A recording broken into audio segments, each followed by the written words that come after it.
Hello learners, मैं आपका अपना डॉक्टर राम शुक्ला हूँ। आई होप आपने मेरी पहले की वीडियोस जो मैंने माइंड के ऊपर दो मेडिसिन बनाई हैं, एक एलुमिना और एक एनाकार्डियम, वो आपने देख ली होंगी। यदि आपने अभी तक नहीं देखी हैं तो मैं उनका लिंक डिस्क्रिप्शन में दे दूँगा, आप वहाँ से जाके उन वीडियोज़ को देख सकते हैं ये वाली वीडियो ख़त्म होने के बाद। आज की जो होम्योपैथिक मेडिसिन है जिसके माइंड के बारे में हम आज बात करने वाले हैं, वो है अर्जेंटम नाइट्रिकम। अर्जेंटम नाइट्रिकम को यदि हम एक वर्ड में समझें तो इसको इम्पल्सिव भी कहा जाता है, क्योंकि इसमें बहुत सारे इम्पल्स हैं जो उठते ही रहते हैं। अर्जेंटम नाइट्रिकम को सब जानते हैं कि एक फोबिक मेडिसिन है। आपके अंदर यदि कोई फोबिया है, मेनली वो फोबिया किसी जगह को लेकर है जिसको एगोराफोबिया भी कहते हैं, या फिर आपको एग्ज़ाम आ रहे हैं तो उसकी वजह से आपको डर लग रहा है, आपको फियर आ रहा है, तो उसमें भी लोग अर्जेंटम नाइट्रिकम का यूज़ करते हैं। लेकिन यदि मेरी माने, मैंने जो अपना एक्सपीरियंस किया है, यदि आप इस चीज़ में फोबिया और एग्ज़ाम के डर में यदि अर्जेंटम नाइट्रिकम का यूज़ करते हैं तो हमेशा अर्जेंटम नाइट्रिकम काम नहीं देती है। अर्जेंटम नाइट्रिकम का जो पेशेंट होता है वो एक खुली किताब की तरह होता है। जब वो आपकी क्लिनिक पर आता है और आप उसकी केस टेकिंग लेना शुरू करते हैं तो वो आपको अपनी हर चीज़ बिल्कुल ओपनली बता देता है। उसमें कोई हिचकता नहीं है, उसे कोई शर्म नहीं लगती है, बस वो आपको खुल के अपनी सारी चीज़ें बता देता है। जैसा कि आपको फॉस्फोरस में देखने को मिलता है, फॉस्फोरस भी एक ओपन किताब होता है, ओपनली आपको अपनी सारी चीज़ें बता देता है। लेकिन हम इस वीडियो में जब आगे बढ़ेंगे तो हम जानेंगे कि फॉस्फोरस और अर्जेंटम में क्या डिफरेंट होता है, कि हम कैसे पहचानें कि कौन अर्जेंटम है और कौन फॉस्फोरस, तो उसके बारे में आगे बात करेंगे। अर्जेंटम में सबसे पहली चीज़ जो हमें देखने को मिलती है वो है एक्सेंट्रिक। एक्सेंट्रिक का मतलब होता है एक्स्ट्रा ऑर्डिनरी पर्सन। अर्जेंटम एक ऐसी पर्सनैलिटी होता है जो बहुत ज़्यादा एक्स्ट्रा ऑर्डिनरी होता है, जो बहुत ज़्यादा इंटेलेक्चुअल होता है। उसका माइंड इतना ज़्यादा शार्प होता है कि वो उन चीज़ों के बीच कनेक्शन बिठा देता है जो कोई कभी भी सोच नहीं पाता है। आपने अक्सर आईएएस आईपीएस अधिकारियों को देखा होगा, उनका जो माइंड होता है वो एक नॉर्मल कांस्टेबल से कई गुना अलग होता है। अर्जेंटम किन्हीं दो चीज़ों के बीच में एक ऐसा कनेक्शन बिठाता है जिसके बारे में कभी कोई सोच भी नहीं सकता है। लेकिन ये उसका शार्प माइंड तभी तक रहता है जब तक वो साइकोलॉजिकली हेल्दी रहता है। हम आगे बात करेंगे कि उसका माइंड जितना शार्प है उतना ही उसके लिए कितना खतरनाक हो जाता है। इसको हम जब वीडियो आगे बढ़ेगी तो उसमें आगे बात करेंगे। अभी हमने ये तो जान लिया कि अर्जेंटम का माइंड जब शार्प होता है तो वो कैसा होता है, बहुत ज़्यादा इंटेलेक्चुअल होता है, लॉजिकल माइंड होता है उसका बहुत ज़्यादा, वो चीज़ों को बहुत आसानी से सॉल्व कर देता है, बहुत आसानी से दो चीज़ों के बीच में कनेक्शन बिठा देता है। लेकिन यही बात करें कि जब अर्जेंटम का माइंड जब वीक होने लगता है तो उसमें क्या क्या हमको देखने को मिलता है। जैसे ही अर्जेंटम का माइंड वीक होने लगता है वो बहुत ही कम भरोसे का आदमी रह जाता है। वो किन्हीं भी दो चीज़ों के बीच में कोई भी कनेक्शन नहीं बिठा पाता है, और जो पहले बहुत ज़्यादा एक्स्ट्रा ऑर्डिनरी पर्सन था वो एक फ्रैंक डिल्यूजन के अंदर चला जाता है। फ्रैंक डिल्यूजन से मेरा मतलब है कि जो अर्जेंटम होता है पहले जिस आदमी को जानता है, बाद में जब उसका माइंड वीक होने लगता है तो उसको लगता है कि वो आदमी बदल गया है। एक एवरेज अर्जेंटम हमेशा अपने दिमाग से सोचता है, यानी कि वो हर कदम बहुत ही ज़्यादा सोच समझ कर रखता है। इमोशनल होकर कोई भी फैसला कभी नहीं लेता है। अर्जेंटम का माइंड बहुत ज़्यादा शार्प होने की वजह से उसका जो दिमाग होता है वो उन चीज़ों में बहुत ज़्यादा लगता है जिसके बारे में कभी कोई सोच भी नहीं सकता। जैसे कि पानी में बच्चे को जन्म देना, स्पेस में कॉलोनी बनाना, ऐसी चीज़ों पे वो फोकस करता है। मतलब ऐसी अजीब चीज़ें जो लोगों के लिए तो अजीब है लेकिन उसके लिए वो बहुत ही अच्छी हैं, क्योंकि उसका माइंड बहुत ज़्यादा शार्प है। और जितनी भी चीज़ें वो सीखता है या जितने भी आइडियाज़ उसके दिमाग में होते हैं वो उन चीज़ों को दूसरों को भी बताता है, दूसरों को भी वो मोटिवेट करता है, वो चीज़ें बता के अपने आइडियाज़ उनको बताता है, अपने उसने जो भी एक्सपीरियंस लिया है उस एक्सपीरियंस को दूसरों को बताता है और बहुत ही खुशी से बताता है। जब अर्जेंटम का पेशेंट आपको केस टेकिंग देगा तो आपको भी उसकी इतनी सारी बातें, उसकी जो थिंकिंग है उसके बारे में सुन के आपको भी बहुत ज़्यादा अच्छा लगेगा। जैसे कि एक फॉस्फोरस अपने आसपास एक अच्छा माहौल क्रिएट कर देता है, पॉजिटिव एनर्जी बना देता है, वैसे ही अर्जेंटम भी अपने आसपास एक पॉजिटिव एनर्जी बना देता है। अर्जेंटम की जो एक्स्ट्रा ऑर्डिनरी जो थिंकिंग होती है वो ज़्यादातर मेल में दिखाई देती है बजाय फीमेल के। अर्जेंटम नाइट्रिकम एक अनप्रिजुडाइज पर्सन होता है, जो कि हनीमैन सर हर होम्योपैथिक डॉक्टर को कहते हैं अपने एफोरिज्म 6 के अंदर कि उन्हें अनप्रिजुडाइज होना चाहिए। अर्जेंटम नाइट्रिकम भी अनप्रिजुडाइज होता है, यानी कि वो उसे यदि कुछ कहना होता है तो वो कह देता है, उसे कोई चीज़ किसी तरह से सोचनी होती है तो वो उसी तरीके से सोचता है। वो इसकी कोई परवाह नहीं करता है कि उसके आसपास लोग क्या बोल रहे हैं, उसे इससे कुछ लेना देना नहीं होता है। उससे जो सोचना होता है वो वही सोचता है, उसे जो कहना होता है वो वही कहता है। अर्जेंटम और फॉस्फोरस दोनों के ही माइंड ऐसे होते हैं कि वो अपने आसपास के माहौल को खुशनुमा बना देते हैं, लेकिन अर्जेंटम फॉस्फोरस में एक डिफरेंस देखने को मिलता है, वो है इंटेलेक्चुअल। अर्जेंटम फॉस्फोरस से ज़्यादा इंटेलेक्चुअल होता है। दूसरी चीज़ जो हमें अर्जेंटम में देखने को मिलती है वो है द अनस्टेबल माइंड। अभी तक आपने क्या जाना थी, जो अर्जेंटम नाइट्रिकम होता है उसका माइंड बहुत ज़्यादा इंटेलेक्चुअल होता है, बहुत ज़्यादा स्टेबल होता है, वो ऐसी चीज़ें सोच सकता है जो कोई नहीं सोच सकता। फिर ये अनस्टेबल चीज़ क्या आ गई? क्या आपने कभी सोचा कि अर्जेंटम में जो ये इतने सारे अच्छे इम्पल्स आते हैं उसके अंदर, कि वो अपने आसपास के माहौल को अच्छा बनाता है, वो चीज़ें बहुत अच्छी अच्छी सोचता है और कनेक्शन ऐसा बिठाता है जिसको कोई नहीं बिठा सकता। अब मान लीजिए कि यही जो इम्पल्स उसके माइंड में आ रहे हैं वो इतना तेज़ी से आने लगे कि वो समझ ही नहीं पाए वो कब क्या करे। देखिए, ज़्यादातर तो अर्जेंटम अपने ये इम्पल्स अपने काबू में रखता है, लेकिन मान लीजिए कि यदि उसमें इम्पल्स इतने ज़्यादा एक साथ आ रहे हैं तो क्या होगा। मान लीजिए एक थॉट आया, वो उस काम को कर रहा है, इतने में दूसरा थॉट आ गया तो उस काम को जल्दी जल्दी कर रहा है, फिर दूसरे काम में जल्दी जल्दी लग गया, फिर तीसरा थॉट आ गया तो दूसरा काम करते थे, फिर तीसरे काम में लग गया जल्दी जल्दी वो। लेकिन क्या आपके माइंड में अभी ये क्वेश्चन आया कि जो इम्पल्स इतने अच्छे आराम से आ रहे थे वो इतना जल्दी जल्दी क्यों आने लगे? इसका भी रीज़न है। जो अर्जेंटम की बॉडी में जो पैथोलॉजी होती है किसी भी चीज़ को लेके, यदि उसके अंदर कोई भी डिजीज़ यदि डेवलप हो रही है तो उसकी जो पैथोलॉजी है यदि वो डीप हो जाती है, वो बहुत ज़्यादा गहरी हो जाती है उसकी पैथोलॉजी, तो ये समझ लीजिए कि उसके इम्पल्स भी बहुत जल्दी जल्दी उसको आने लगते हैं। पैथोलॉजी जितनी भी ज़्यादा डीप होगी उसके इम्पल्स उतने ही ज़्यादा और जल्दी आएंगे। डीप पैथोलॉजी की वजह से जो उसमें इतने सारे इम्पल्स आ रहे हैं, इन्हीं की वजह से ही फिर हम कहते हैं कि अर्जेंटम नाइट्रिकम की बात पे फिर भरोसा नहीं किया जा सकता। जो अर्जेंटम नाइट्रिकम पहले बहुत भरोसे का आदमी होता था, जिसकी बात जिसने जो बहुत गहरा कनेक्शन चीज़ों के बीच में बिठा दिया करता था, और उसी में ही अब उसकी बातों में ही अब हम विश्वास नहीं कर सकते हैं, क्योंकि उसमें डीप पैथोलॉजी हो गई है जिसकी वजह से उसमें बहुत सारे इम्पल्स आ रहे हैं। आपने अर्जेंटम में हरीडनेस के बारे में पढ़ा होगा।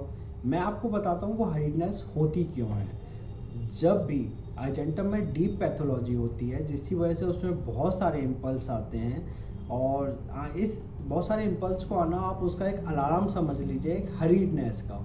तो जब भी बहुत सारे इम्पल्स आएंगे उसका एक अलार्म बजेगा और वो हर चीज़ बहुत जल्दी जल्दी करना शुरू कर देता है, क्योंकि उसे एक चीज़ के बाद दूसरी चीज़ करनी होती है।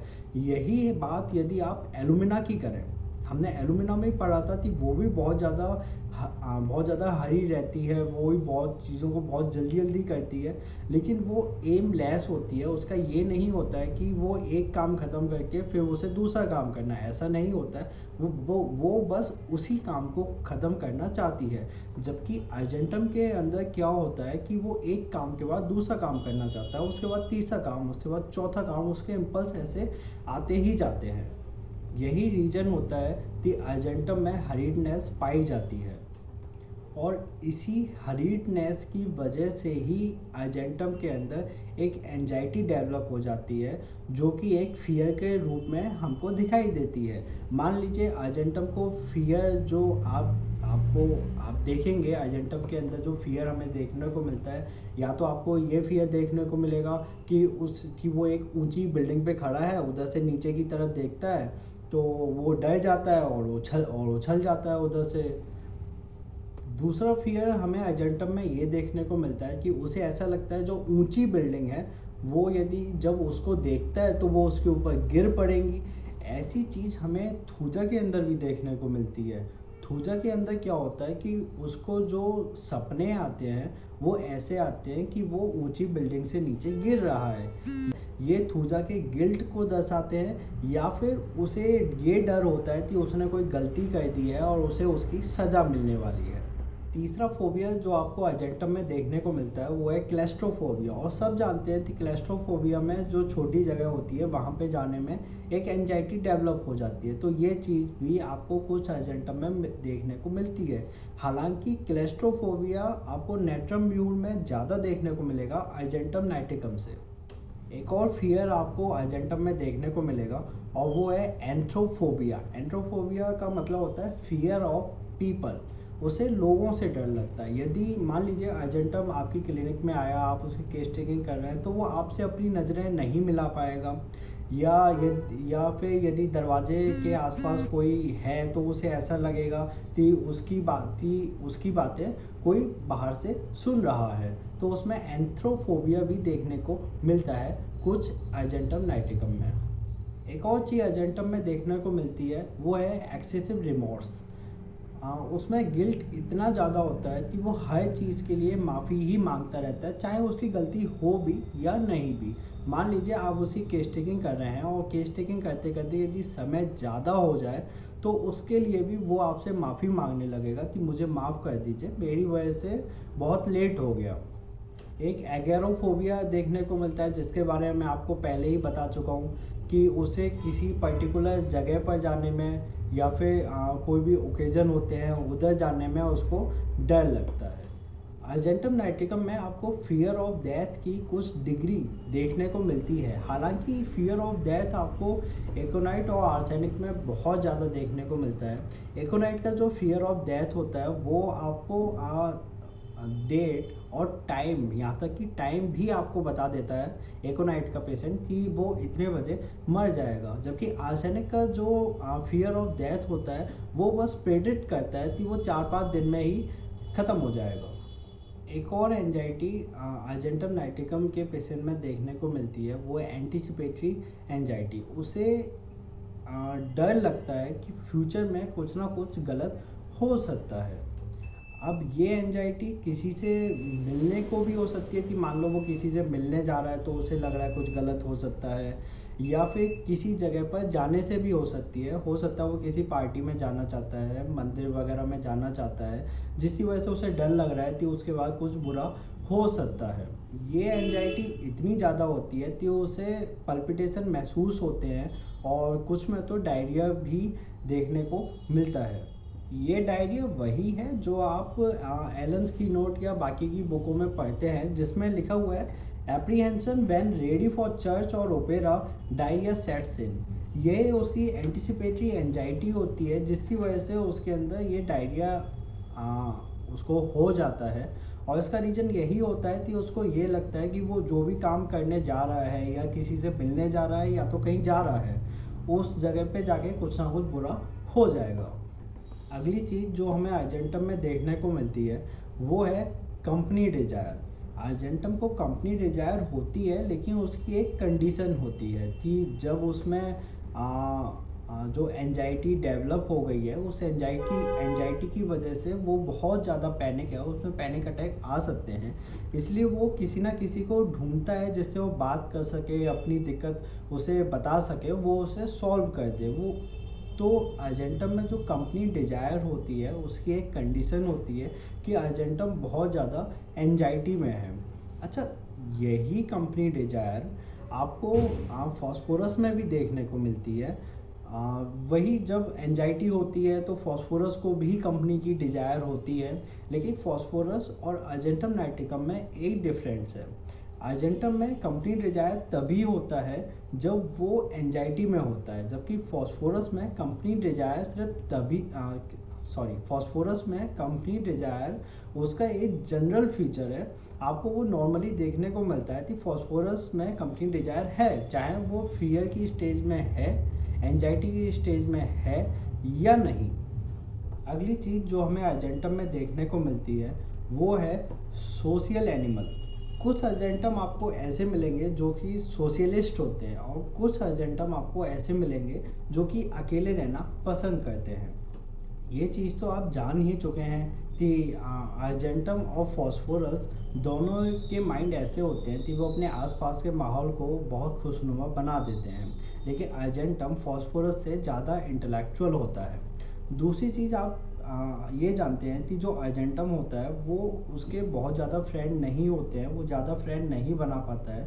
इसका रीज़न ये नहीं होता कि वो बहुत ज़्यादा शाय होता है, नहीं, इसका रीज़न ये होता है कि अर्जेंटम ये सोचता है कि उसका जो माइंड जिस तरीके से सोचता है उसे देखकर उसके दोस्त डर जाएंगे, जबकि इसका उल्टा होता है। जो अर्जेंटम के दोस्त होते हैं वो उसके माइंड की हमेशा तारीफ ही करते हैं, लेकिन उसके बाद भी अर्जेंटम ऐसा ही सोचता है कि जो उसके दोस्त होंगे वो यही सोचेंगे कि उसका जो माइंड है वो काफ़ी अजीब तरीके से काम करता है।